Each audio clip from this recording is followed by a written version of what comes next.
Okay, so we talked about the cases. So the idea is that you're going to look at one of these cases, and these are in Canvas, under the files, under the cases, and there's three cases here. There's the SEVA jet engine one, there's the community medical, which is on two different pages, and then there's the Kempfer furniture. So you need to get with your teams, pick one of these cases.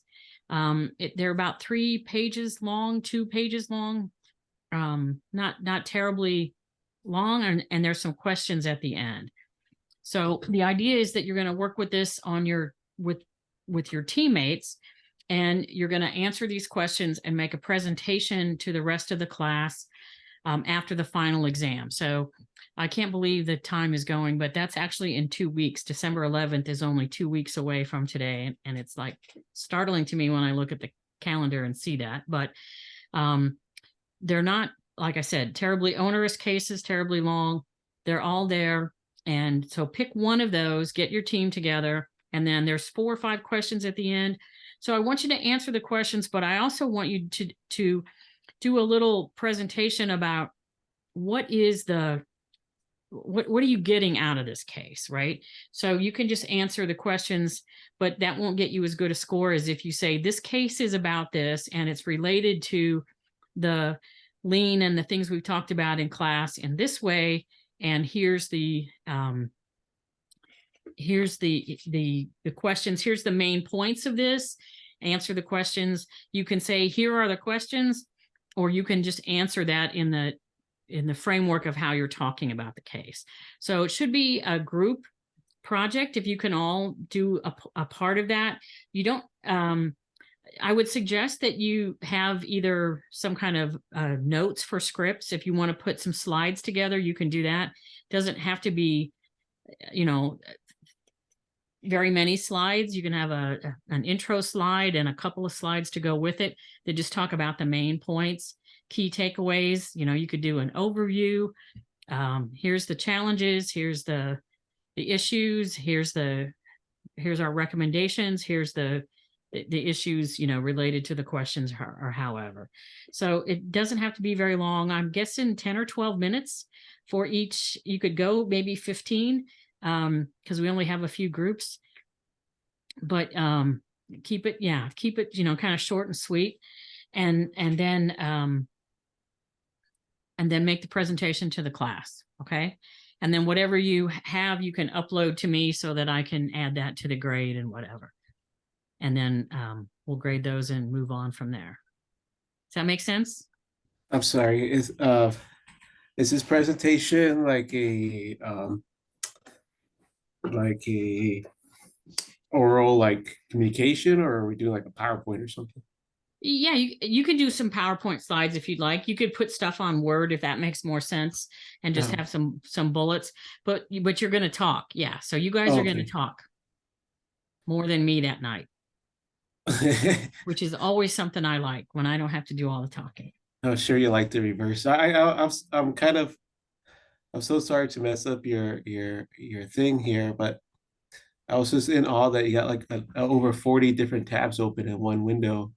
Oh yes. Yeah, I just I kind of just missed a little bit of this. So we're going to pick one of those out of the 4 cases. And kind of do our own study on it and give it as a presentation. Yes. Like as we're doing now. So somebody's going to be talking. Yeah. So you're going to do it as a team. So get your teams together. There are 3 or 4 people on a team. I don't know if anybody has 5. I don't think we ended up with that many. So I think 4 is the most. And then just everybody should participate. Okay. Okay. If you have any questions, you can reach out and I'll get back to you on that. But those are the ones. So what we're going to do in 2 weeks is we'll take the exam. It's not that long. And then we'll do the presentations, and then we'll call it a night. Okay. Call it a night, call it a semester, call it the year end and whatever. Okay. All right. So if you have any questions, reach out to me, as soon as you can. Email me. It's good if you text me and email me both, but you don't have to. And the other thing that's in here is, I put it here. Where did I put it? The assessment for because you're going to assess your teammates. I thought I put it in there, but maybe I didn't. I'll put it there now.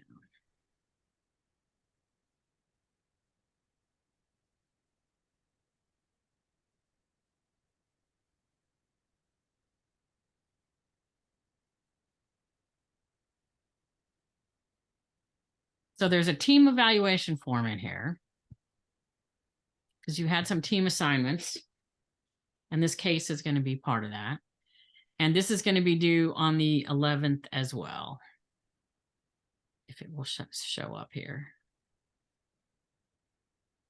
So there's just some words up here. So I asked for some lessons learned on this. You don't have to put too much here. What you really have to do is this section that starts on page 2. And this is worth 100 points. So you need to list yourself, and then you need to list every member of your team individually. Okay. And then you're going to give yourself points from 0 to 100, and you're going to give each member of your team up to 100 points. So if you all work together well and you're happy with the contributions of everybody, and you think everything went well, then you can give everybody 100 points and be done. But if you really had trouble reaching out to somebody, didn't get responses, they didn't do any of the work and just took the credit and the grade that you had, then this is your chance to give them less than 100 points. So you need to list your own name here, and then all your other teammates here. And then you can give me any other additional feedback here if you want. But you'll put in, like, Peter, you're in my first thing. So you'll say, this is Peter. You should be able to write on this. Oh, this is in here, so I can't. But it's a Word file, so you can write on it. So you just put your name and then how many points, and you can put any feedback in there you want. You can print it, write on it, upload it, or you can just do it all in Word, however it makes sense. Okay, is that clear? Yeah. Yes, no, maybe. And that is in this team folder as well, assessment and team information. Actually, I'll put it in with the case as well, so you can find it there.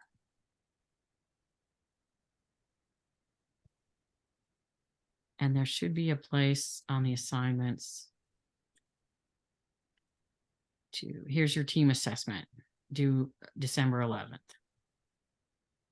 But I don't see your case, so I'll put that in here.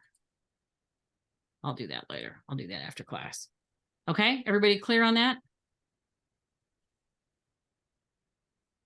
Good.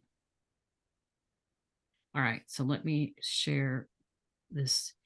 And I don't know if we'll get through all of this tonight. If we do, then what we'll spend some time doing next week is reviewing and doing some of that. But I think maybe we'll stop a little early here today too. We'll get through 15 and see how we're doing. Okay, so we're still recording, right? Okay, good. So, like I said, I skipped some of the chapters in the book for brevity and to try to keep the focus on the things. So these last chapters are on this lean perspective, and we're going to talk about the employee's perspective from chapter 15.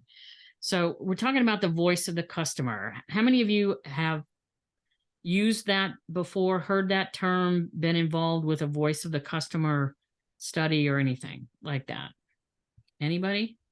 I've heard it in work a little bit, but it's never been too big of a day-to-day impact. Okay.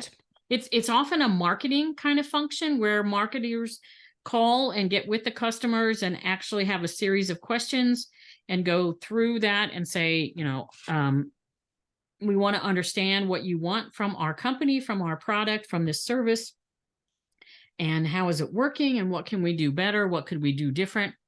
Those our product managers would do a lot of stuff like that. Okay. When you were at Bayer? Yeah. Yeah, that makes sense. And like I say, it's often a marketing kind of function or activity that will do that. It's the marketing function that often performs this, but it's also a project manager kind of thing. If you're working on a certain project and asking how this goes, and you can ask it of like almost any stakeholder, because you can kind of define stakeholders as different ways and different things. So this is one way to do that. And it's part of it's another tool in the Lean and Six Sigma tool bag that you can use to actually get in touch with key customers to say, what's working, what's not, what can we do different, better, more, what should we stop doing, any of those things. So, and again, we expect to discover normal curves in these kinds of things. But back to that Pareto chart we were talking about, the Pareto analysis, you wouldn't do this with 100% of your customers. You would go to those customers on the left-hand side of that chart that are going to say, these are the key ones. These are the ones that are giving us the most business in terms of dollars, in terms of orders, or whatever you use to create your chart. These are the customers that we're involved with the most, and that's where we want to get most of the feedback. Now, you could do a smattering of the other customers, because you might want to ask them questions like, what would it take to get more of your business? Why are we, why are you not using more of our goods and services that are available? But you really want to make sure that you're keeping the customers that you have happy and continuing to do what's satisfying them and impelling them to give you the business that they've given you, and hoping that continues. So, and then take a smattering of the smaller ones that you can say, what would it take to get more of your business? Because that's what we'd like to do. So we're looking at generally expect to get normal curves out of that. And then we want to figure out what we would do in terms of change management and getting them to be more accepting of everything. And then looking at the responses. So we want to look at the personal impacts, the personal views of this, the environmental Lean Six Sigma elements, the education levels, the risk tolerance. So you guys have probably taken lots and lots of surveys. I know, like I said, you get them for anything and everything these days. So they'll ask you things about, what is your education level? They'll ask income level a lot of times. And some of these you can answer, some of these you can't. They ask personal information about demographics. They typically ask gender. They ask age. They ask, ethnic background. So they will ask you personal information, trying to contextualize that so that they can use that to build on and try to do better for those particular demographics. And then environmental, where do you live? Do you live in a rural area? Do you live in California, or do you live in Alabama? Do you live in or Texas? You might live in a big city, but you might live in Houston versus Los Angeles versus whatever else. And then again, education levels, and then risk tolerance. This is a harder thing to kind of assess, but you can ask questions that ask people about their risk tolerance. So when you look at the Lean and Six Sigma, we're trying to look at organizations that are willing to take some measured risks to expand and get more return on the investment in their people and in their business through Lean and Six Sigma tools and techniques. So people respond differently, companies respond differently. And if you've taken a management class, you probably know that most companies have their own culture.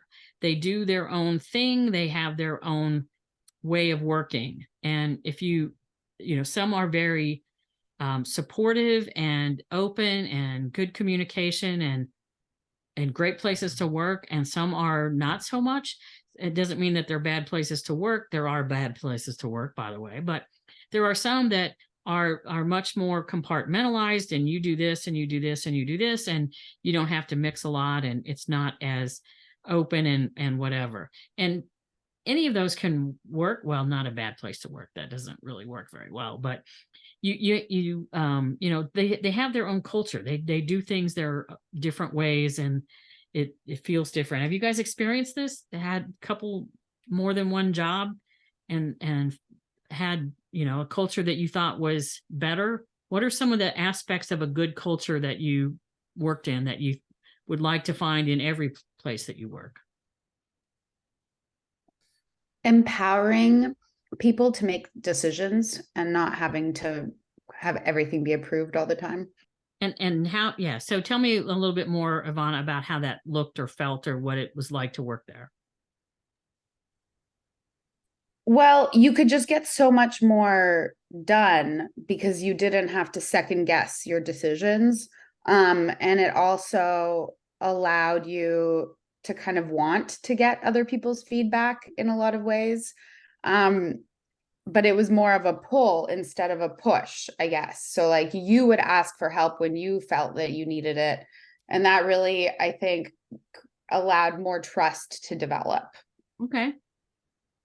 Thanks for sharing that. Anybody else? Go ahead, Aggie. In my previous job, one of my managers was a really good manager. He made sure that the entire team is getting the proper training when needed, that we are responsible for our task, and he never micromanaged us, but he always looked to see the results. He kept us accountable, but if we made the mistakes, he explained how to fix it. And he also was the shield between us and maybe some negative feedback that could happen. He was always protect us and shield us from all the negativity, but kept us accountable for our mistakes and tell us how to learn better from them. And he was always trying to make us better employees and better people through training and through encouragement. So that's a good culture where you know your boss has your back, right? That's very good. Anybody else?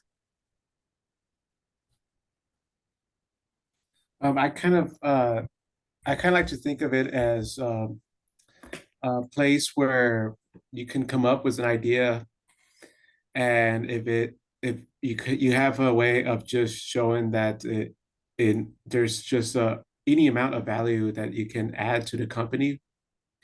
They just allow you to do your thing, and it's like almost like like a lab where you kind of change something in like a system and see if you can make that something that we all can adopt. So very open communication, that rewarding new ideas and helping implement them and making sure that you're getting those done in more than one place. Is that what I heard? Yeah. That's good. Those are all those things are lean components. Anybody else? I have an opposite example. Okay. I remember during a time of layoffs, it went from being completely like more open to just everything being very like quiet and shut down, and like management withdrew. And then this immediately created a ripple effect in the team. And people started to get less communicative, and it just and then when people really knew that there was actually going to be layoffs, it was like the worst feeling, I think, in the office. But it came, I think, from a lack of communication from management. It felt like they disappeared and everyone was left all alone on an island. Yeah, and you kind of want to hide because it's like if you stand out, you might be the one that gets laid off, and you don't want that. Yeah, and then that weird pressure of like still appearing like you're working enough or more than everybody else. Like, yeah. I could go ahead. sorry. I could second that, what she's saying, in a way that, like, although I'm familiar with environments where they encourage you to come up with new ideas, by principle, that kind of a lax laissez-faire attitude also means you kind of have to fend for yourself to get those ideas going. So that means almost like a lack of direction from management, which is kind of the other side of the coin. Right. And there's a fine line between enough leeway to make your own decisions and then not knowing where you're going or what you're supposed to be doing or what the priority is, right? So as a manager, it's hard to kind of skate that. Yeah. Peter, did you have something to add? I was going to ask something, but I wasn't sure if it applied. Go for it. Well, I went to Amazon, and what they did was the management there encouraged communication, and they also encouraged education. So those who were, well, I went to a warehouse, so they encouraged education with those who are on the floor. So they offered all their employees free degrees. Free tuition for a lot of things, yeah. Yeah, if they wanted to continue with Amazon, you can go and get a bachelor's in management. And if they decided that they didn't want to be with Amazon, they still gave them free degrees. So if they wanted to go into something else, hey, we'll give you this degree. I thought it was pretty cool. We'll support you to do that. There's a couple of stories that are anecdotal about that. They're probably true from all the stories that I have heard, is that like somebody wanted to get a nursing degree. And if you get a nursing degree, you're not going to stay at Amazon, right? But they didn't care. Right. They were not, you didn't have to prove that this is something that's going to help you or help the company, which a lot of companies do. You want to go to school for nursing? Well, we're not paying for that. You know, we make XYZ and we deliver this service. And so that's not a nursing company. So if you want to go to nursing school, fine, but you got to go on your own. You got to pay for it yourself. So that's a different kind of thing. And Amazon is lean, but Amazon is lean to the point of being like almost resource poor, right? They have pretty strict standards and they staff pretty tightly and stuff like that. So there's a lot of pluses and minuses that if you read the literature on Amazon, you'll see it goes from one extreme to the other. So very nice about, you know, we'll pay your tuition, we'll do this kind of stuff for you. But then other things are not so nice about Amazon, at least what I've heard and read. I heard the same. So they have high turnover. Go ahead. I've talked to people there, and they said they had high turnover. But you don't work there anymore? Yeah, high turnover employees. They have this environment where it's I mean, you're on the team, but it's very competitive. So if Blake throws out an idea, you know, someone on that team is going to make him, or they might vet his idea and, you know, scrutinize his idea, and it's a trip, for lack of a better word. Yeah, so there's a difference between throwing out an idea and examining it and challenging it and, you know, testing it in a positive way than scrutinizing it or criticizing it, right? And if you throw out ideas and every time you throw out ideas, you get criticized, how often are you going to keep doing that?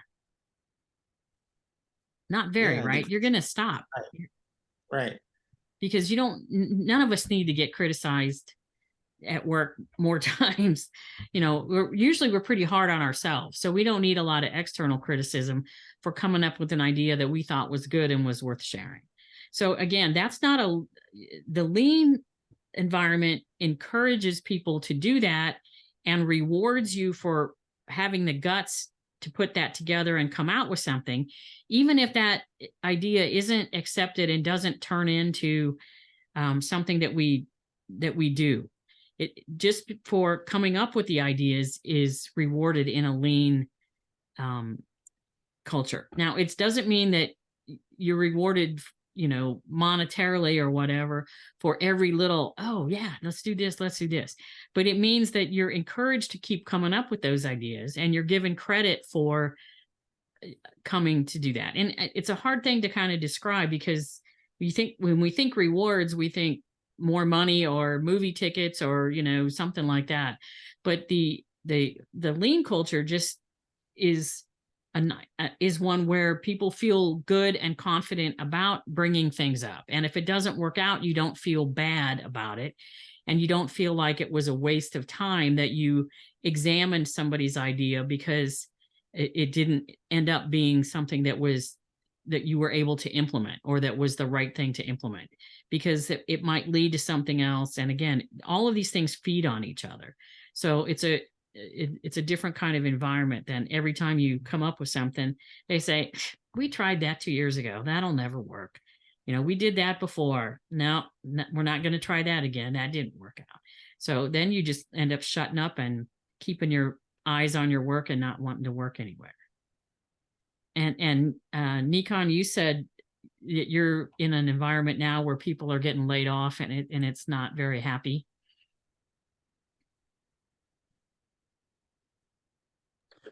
Well, yeah, the business is kind of like declining because of the ongoing strikes that just recently ended. What business are you in? Well, I work in a restaurant currently, and everything has been fine until the strikes started. Which strikes? The writers and the actors? I think it's like the writers and that one. Wasn't the auto workers, right?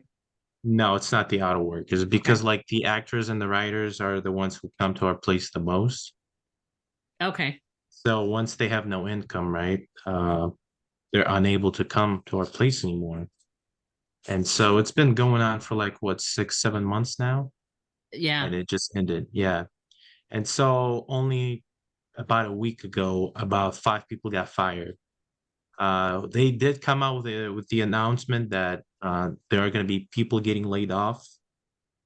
And they actually did fire the ones who worked for the company the most. 2 of the guys worked for the company for 10 years, and 2 of the other ones for like 3 or 4. And they just laid them off, and we did not find out about that from them directly. We found that out from the workers themselves. So it was like they didn't really tell us. Yeah. That's a tricky thing. And sometimes it's not announced that these people are leaving. What they make the announcement that people will be let go or have been let go, kind of thing. And they tend not to put names with it. And part of that is an HR legal thing. And part of that is just a respect for privacy and whatever, to let people do that. But it is tricky and it's never pleasant. And I've been on both sides, been the manager, and I've been, even as a manager, I was let go when we had a huge layoff because our company was kind of imploding, and it sucks. It doesn't feel good on either side. I'll tell you that. Well, we did have a manager recently that got fired as well, and he called like a pesticide control on us or something. And then so they came in, and I guess they did find a couple of roaches, and they shut us down for like a good week. Yeah. And so I'd have to come in and clean up the place. But we weren't really like cleaning the place up before that. It was a mess. It's been built, what, like 20 to 25 years ago, and we don't really have like the time to clean the place up. That's usually a high priority in a restaurant, is cleanliness. Exactly. And then they just hired a bunch of like janitors that come in at night, but the last 2 or 3 of them were like thieves. They were like stealing stuff. Yeah, so the place doesn't really get cleaned up. So now they are the ones who make us kind of like clean up after our shift. And it still does get busy. Like, don't get me wrong. Like sometimes we're full house, and just like today in the morning, we were like no people in at all. We were empty pretty much. Wow. So, yeah, that doesn't sound like a very lean environment. yeah, So, and now they're pretty much pushing this like social media marketing strategy. mhm. They're like paying their employees to kind of like market the business. I believe it's like $75 per TikTok, $50 per like Instagram post. They're paying employees to do this? Well, pretty much everybody, whoever like posts the place on social media, Mm, gets that like a gift card or something. Which I okay. don't think is a very smart idea because you can really do it yourself. Just got to know how to. And our boss, he just shows up and he doesn't know how to do procedures himself. Like he just always asks for help and never helps us, Are you really. looking So for a new job? am I? Well, yeah, I've been into like social media, getting into like social media, have met some very famous people. So, you know, am I really looking for a new job? I would say no. It's like a 2-minute walk from my house and they pay me 30 an hour. So am I really looking for a new job? Really? Kind of and kind of not. Yep. Well, there's perks there for if it's 2 blocks from your house and you can walk and don't have to pay that expensive gas and all that kind of stuff. Yeah, I do have a car, but I drive Yeah. it elsewhere. Well, that's good. If you're not driving it 5 days a week, that's a good thing. Yeah, I just walked 2 minutes. That's a plus, but I'm not sure if I would want the other part of those jobs you were describing. Yeah, it's not the most pleasant, but I've gotten used to it. Yeah, for $30 an hour, that's probably pretty good plus Yeah, and then tips I too, get right? taxed, it comes out to like what, 26 after taxes. This is like it's very hard to find these type of jobs these days. And Even you though the get tip. business has been declining, yeah, we get tipped out. Yeah, Uh if you get tips, that's pretty good. and yeah, and the more you move up, the more you make. So, you know, it's nice. Good. That doesn't sound like all of that is very lean or that kind of Not lean at culture. all, I'll tell you that. But And we're like always overstaffed. It's so okay, now they're like those are some of the reducing waste. the yeah. So I take We've it you're been not in management? me? Yes. No, I just I like host and food run. Mm-hmm. And our managers make like 40, 35, something like that. And our yeah. So it sounds like maybe you could make some lean suggestions to them. I do like my floor manager hears me out, but he has to pass it on to like the top management. And so which he does, but they come out like the excuses not to and telling him that, oh, we've been doing this for years. Who are you? Right, pretty much. Yeah. But they're really not doing their job that well. Our HR was kind of covering because we don't have any HRs for the moment. She's pretty good, but she's like an HR for like 3 different locations for us. So Mm, that's a lot to handle. Like she hears me out all the time, like when it comes to scheduling. So I'd say she's lean with it. But when it comes to our like main guy and our other main manager, or I mean owners, we have like 3 different owners. I think that like 2 days ago was the first time I saw the owner for the first mm. time in like a year and a half. So it's not that lean, tell you that. Yeah. Well, hopefully you can bring in some of these ideas into your workplace. 'Cause Oh, it sounds like hopefully you've given I us I a couple just ideas. hopefully I just leave and work digitally. Yep. Online. So yeah. Okay. Well, I think we can hear from this. There's things that are, good about the culture and things that aren't. Most jobs have some of both, even a lean culture. There's very few places that you say this is like the best place in the world, the whole world to work.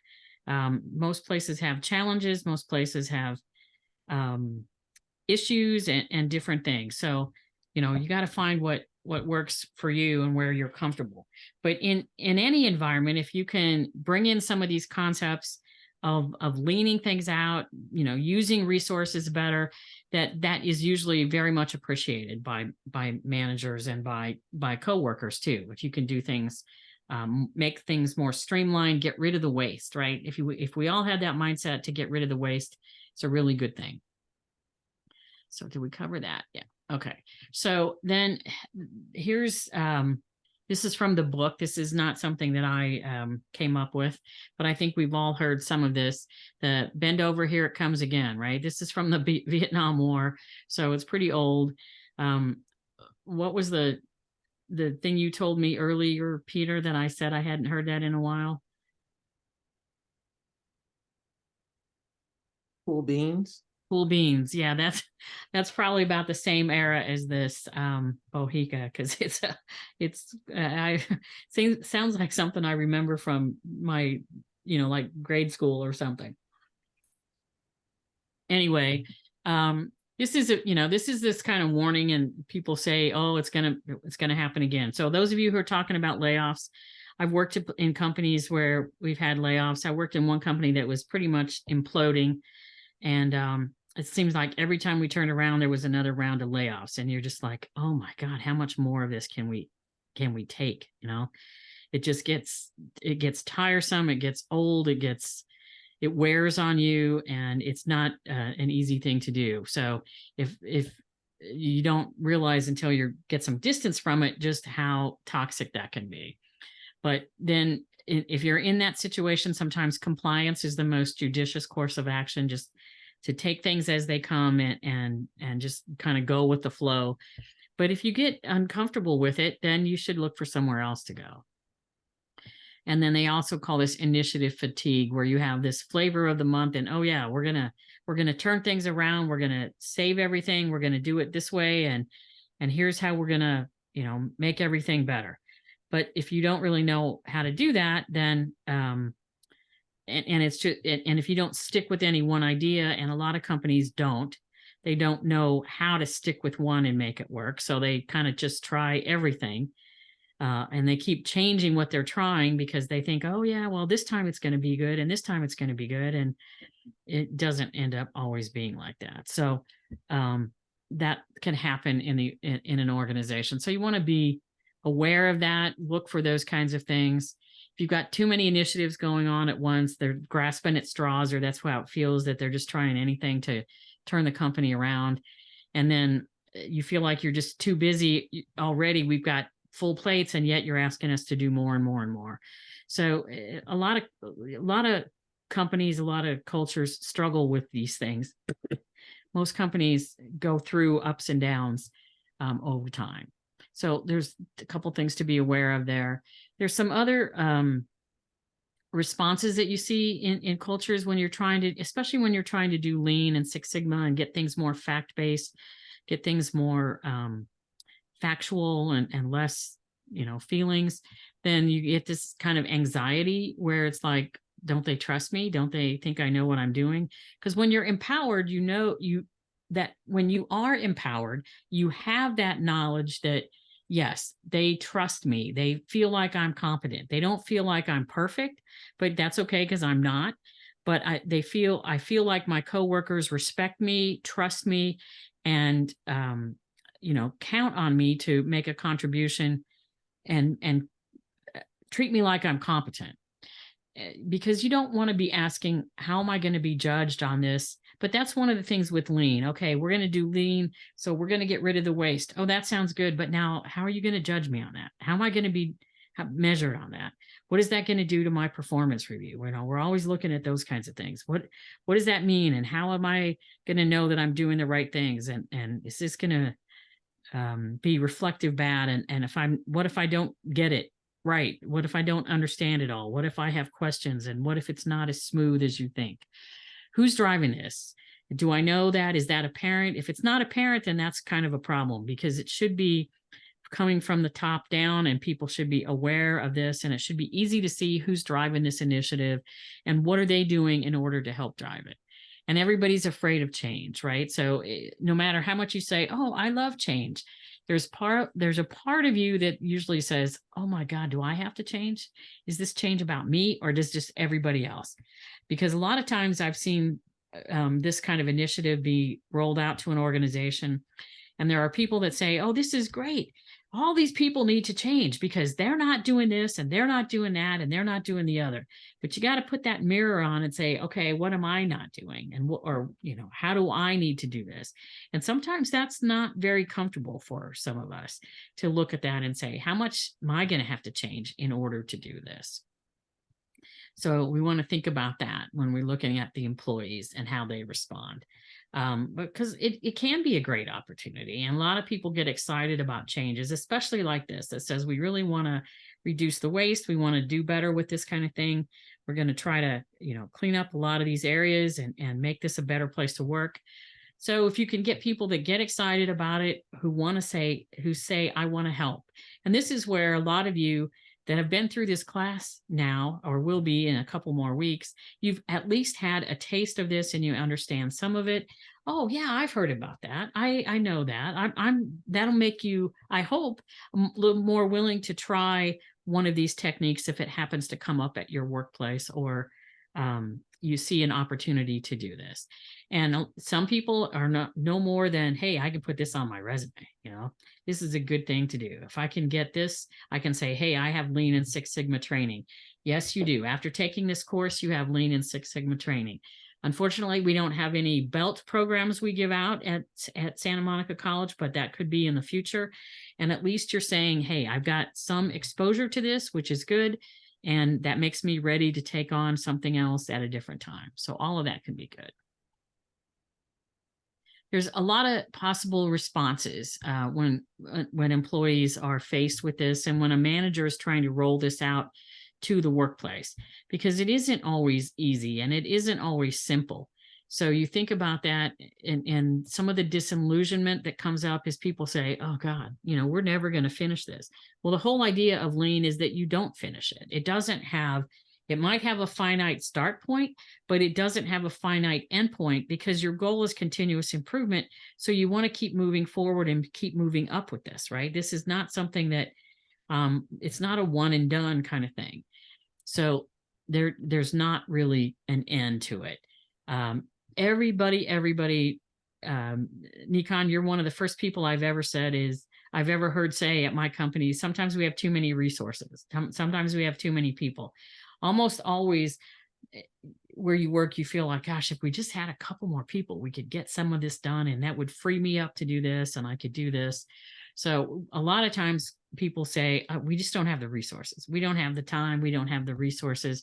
We don't have a lot of things in order to get these things done that we would like to do. Or sometimes there's skepticism around who's in charge and who's leading this and who's going to get us on the right track here. So we don't need a bunch of idiots telling us how to do our job. So Nikon, one of the things you said was the manager doesn't really know all of the details of how to do things. So sometimes that breeds a lot of distrust. I've worked with managers who don't know the detail and are excellent managers because they know how to manage the work and manage the people. They don't know the ins and outs and the details of the job, but they don't have to be a good manager. I've known other managers who did know the ins and outs, and that made them really good managers too, because they knew the job so well. They were great at training people, coaching people, helping people do all of these things, better and faster and all of these kinds of things. So there's lots of different ways to look at that. You don't have to be an expert on that. You don't have to have done the job for 30 years to be able to manage that, but you have to have certain skills and they have to be applied. So, we don't need a bunch of idiots telling us how to do our jobs. Just because you don't know how to do my job doesn't mean you can't be a good manager. If you're a good mentor or a good coach, you have my back, as someone mentioned earlier, all of those kinds of things. And there are lots of different change models to look at. So one of the most common change models talks about Daryl Connors, I think is his name. Denial, resistance, exploration, and acceptance. Anybody seen that change model? They say the first time, so if you're at work and they're going to roll out, hey, we're going to do Lean. We're going to go to a Lean system. Got a lot of things to do there. We want to do this and we want to do this. And the first thing a lot of people say is, oh my God, here we go again. Just like the disillusionment, now every year there's something else they're trying to roll out, trying to throw down our throats, trying to get us to do different, more, whatever. So how do we do this? How do we handle all these things? So that's the first denial. This will blow away. Yeah, we'll just hold our breath, and this will blow over, and then we can go back to doing what we know how to do, and everything will be fine. So that first reaction is denial.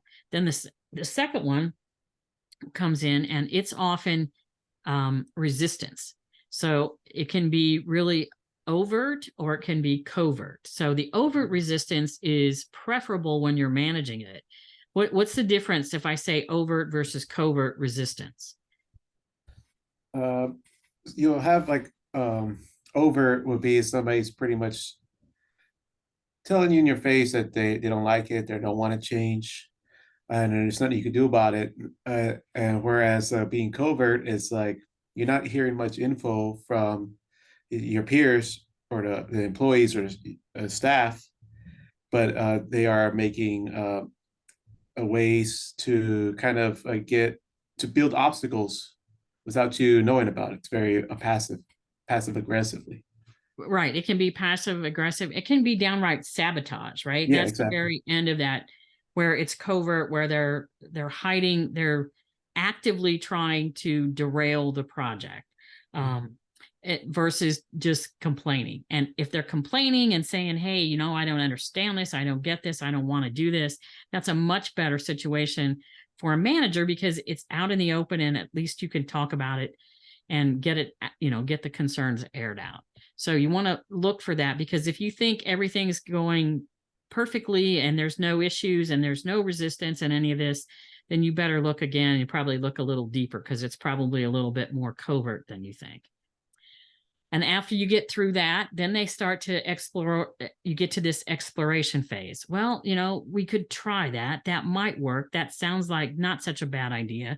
Or you start to see a few positive results, and you say, well, okay, there might be something there. I guess I can give this a try. So then you get this exploration, and then you finally get into the acceptance stage, where you say, okay, this was a good idea, and now I get it. We're doing this. It's a little better. I can see the results. I can see why they ask us to do this. And you get into that acceptance area. The one thing you want to remember, well, there are a couple things you want to remember, but one thing is that people don't go through this process at the same rate. So I might go through it faster than you. You might get through it a lot faster than me. And each person has to go through this curve, if you will, and they draw it as like a U-shaped. You go from denial down into resistance, starting to go back up into that, and finally acceptance. So it's like a big dip. And but people go through this. Some people can go through very quickly, and some people don't. And so you need to look at yourself and say, where am I on this? If you're a manager and trying to manage people through these changes, you say, where are they, and how do I get them through that? How do I support them while we're doing this exercise and looking for changes and looking for things, looking for ways to help them, get more understanding or get through this kind of process. So it's difficult, but most major changes go through this kind of thing. And this happens even when you have positive changes. Like if you get a new job, right? You get a new job and you're excited about it. So you might have a little bit of denial. Well, it's probably not as good as I think it's going to be, but I'm going to try it and I'm going to give it my best. And then resisting, when you go into this new job, you think, oh, I can make this and this and this happen, because you're excited about it. And then you find out that, no, we don't have time to do that. And that's not really why we hired you. And because usually those things that they tell you during the interview are like the best things, right? And then when you get there, you find out, oh, maybe this wasn't quite as ideal or quite as exciting as I thought. So, all right, you've got a little resistance, and then exploration, acceptance. I don't know how many of you have children, but it's the same kind of thing, right? If you get married, move in with a significant other, you're excited about it. It's a great change. You wanted it. And then at first you say, what did I do? Peter, are you agreeing with me? Yeah, this looks like the stages of grief too. Yeah.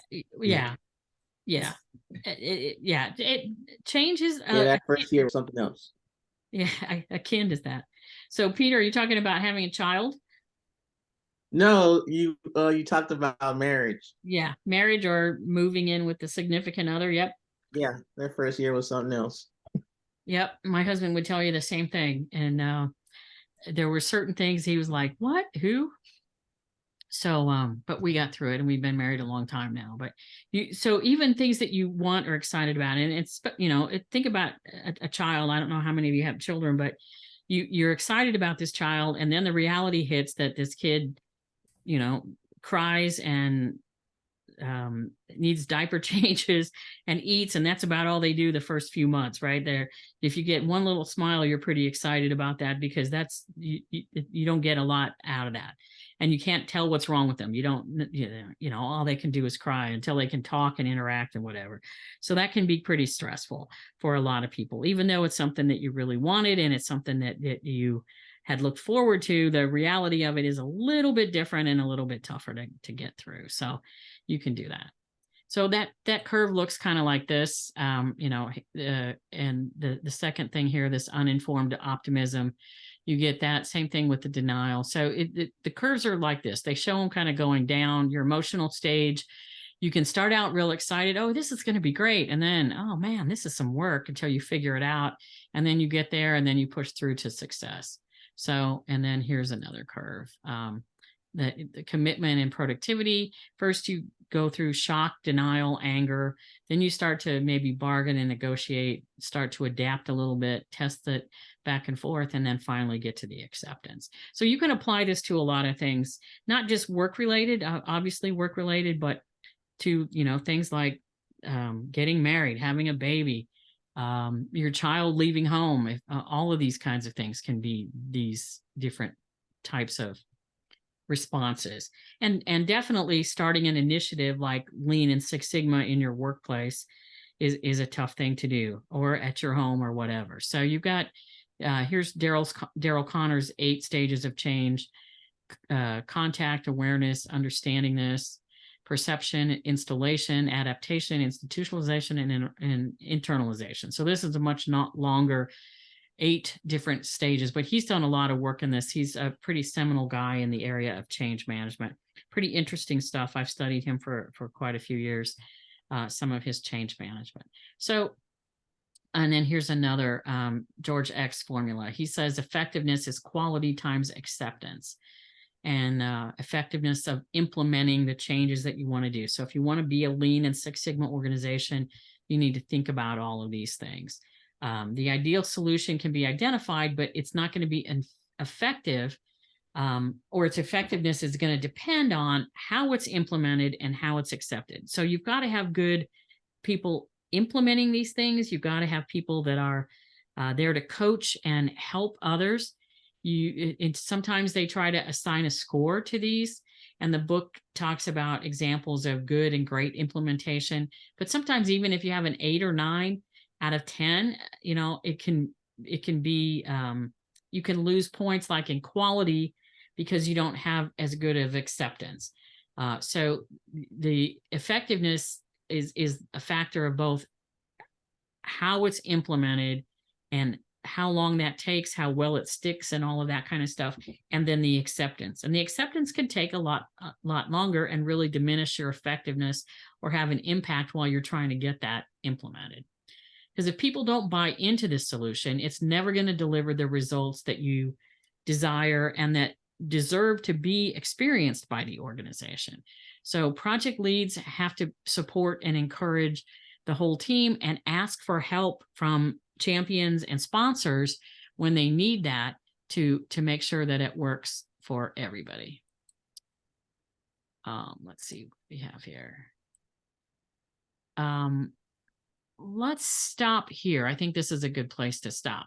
Next week, we'll pick this up, talk about exactly that. So if you haven't read like chapters 15, 16, try to read those between now and then. They go pretty fast, at least skim those.